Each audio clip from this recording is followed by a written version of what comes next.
హైదరాబాద్ మహానగరానికే నిషాన్ మన చార్మినార్. అట్లాంటి చార్మినార్ దగ్గర గుల్జార్ హౌస్ అంటే తెలువని తెలంగాణ బిడ్డ ఎవడు ఉండడు, తెలువని వాళ్ళు హైదరాబాద్ సికింద్రాబాద్ లెవెల్ ఉన్నారు. ఇక్కడ 120 సంవత్సరాల పైచిల్కు టైం నుంచి ఇక్కడ ఉన్నారు. అగర్వాల్ గారి కుటుంబం మొత్తం ఇక్కడ ఉంటా ఉంది. నిన్న జరిగిన దుర్ఘటన హైదరాబాద్ చరిత్రలోనే అతిపెద్ద దుర్ఘటన. అగ్ని ప్రమాదం ఏదైతే జరిగిందో ఒకటే కుటుంబంలో 17 మంది చచ్చిపోవడం అంటే నిజంగా కూడా మనసున్న ఎవరికైనా నిన్న ఆ సంఘటన దృశ్యాలు, ఆ తర్వాత వాళ్ళ కుటుంబ సభ్యుల ఆర్తనాదాలు వింటే గుండె కదిలిపోయే పరిస్థితి.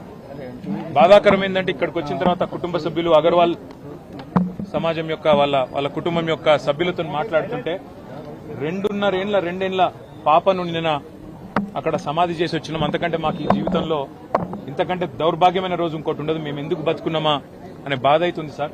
మేము ఎవరిని నిందిస్తలేము, ఎవరిని ఏమంటలేము. కానీ ఇక్కడ అగ్ని ప్రమాదం జరిగిందని చెప్పంగానే ఏ ఫైర్ బ్రిగేడ్ అయితే వచ్చిందో అది నీళ్లు లేకుండా అరకొరగా వస్తే లాభమైంది, వసతులు లేకుండా వస్తే లాభమైంది.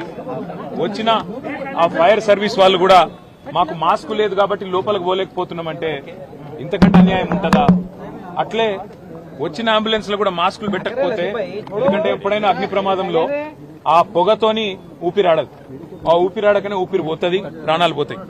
అట్లాంటప్పుడు ఆక్సిజన్ మాస్కులు లేకుండా, అట్లాంటప్పుడు వచ్చిన అంబులెన్స్ లో కనీస సౌకర్యాలు లేకుండా వస్తే ఎట్లా?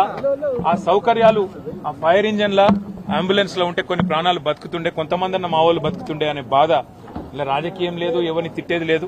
కానీ ఒకటి మాత్రం వాస్తవం, ఇంత లాపర్వా ఉంటే మాత్రం ప్రజల ప్రాణాలు మల్లబోయే ప్రమాదం ఉంది. వాళ్ళు ఎంత గొప్ప వాళ్ళంటే ఒకటే కుటుంబంలో 17 మంది చచ్చిపోయినాక కూడా వాళ్ళు అంటున్న మాట ఏంది ఇక్కడికి వచ్చినాకంటే ఎవరిని తిడతలేరు, వాళ్ళు రాజకీయం చేస్తలేరు, ఎవరిని ఫలానా వాళ్ళు మంచోళ్ళు కాదు చెడ్డోళ్ళు అంటలేరు. మాకు ఇక్కడుండే హిందువులు సాయం చేసిండ్రు, ఇక్కడుండే ముస్లింలు సాయం చేసిండ్రు, అందరు వచ్చిండ్రు, అందరు సహాయపడ్డారు, అందరు కాపాడిండ్రు. కానీ మాకు జరిగింది ఇంకొకరికి జరగద్దు. కనీసం ఇప్పుడన్నా ప్రభుత్వం మేల్కొనాలే, ఇప్పుడన్నా ముందుకొచ్చి ఈ రాష్ట్రంలో ఈ నగరంలో మళ్ళొక్క ప్రాణం ఫైర్ యాక్సిడెంట్ లో పోకుండా కాపాడండి సార్. మాకు అంతకంటే ఏమొద్దు. దయచేసి మీరు వచ్చిండ్రు సంతోషంగా, భవిష్యత్తులో ఇట్లా కాకుండా